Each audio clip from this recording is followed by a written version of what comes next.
চিংড়ি মাছ পছন্দ করেন না এমন মানুষ খুব কমই আছে। বেশিরভাগ মানুষই চিংড়ি মাছটা পছন্দ করে।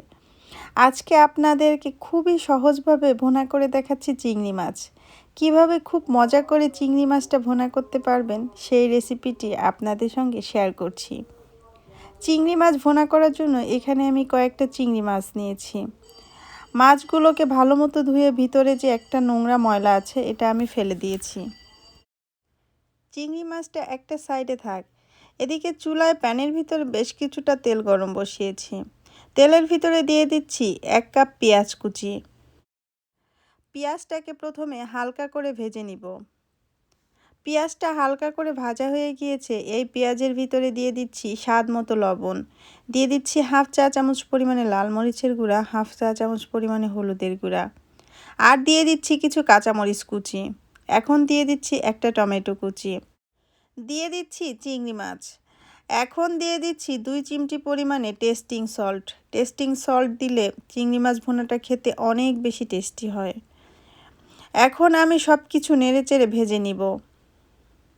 আমি এর ভিতরে কোনো রকম পানি ব্যবহার করব না। টমেটোর ভিতরে যেই পানিটা আছে, পেঁয়াজের ভিতরে যেই পানিটা আছে, এটা দিয়েই মাছটা হয়ে যাবে। চিংড়ি মাছটা আমি খোসাসহ ভুনা করছি। কেউ চাইলে চিংড়ি মাছ বেছেও এইভাবে ভুনা করতে পারেন। চিংড়ি মাছটা ভুনা করতে খুব বেশি একটা সময় লাগবে না, 7-8 মিনিটের মতো সময় লাগবে এই চিংড়ি মাছটা ভুনা করতে। চিংড়ি মাছটা ভুনা করতে কোনো রকম কোনো মশলা আমি ব্যবহার করিনি। শুধুমাত্র মরিচের গুঁড়া আর হলুদের গুঁড়া দিয়েই এই চিংড়ি মাছটা ভুনা করলেই অনেক বেশি মজা হয়। চিংড়ি মাছটা সম্পূর্ণ ভুনা হয়ে গিয়েছে। এখন আমি এর ভিতরে দিয়ে দিচ্ছি কিছুটা ধনেপাতা কুচি। ধনেপাতা কুচি দিয়ে 1 মিনিটের মতো নেড়েচেড়ে চিংড়ি মাছটাকে রান্না করব। ধনেপাতা দিয়ে 1 মিনিটের মতো রান্না করে নিলাম। মাছ ভুনাটা চুলা থেকে এখন আমি নামিয়ে নেব।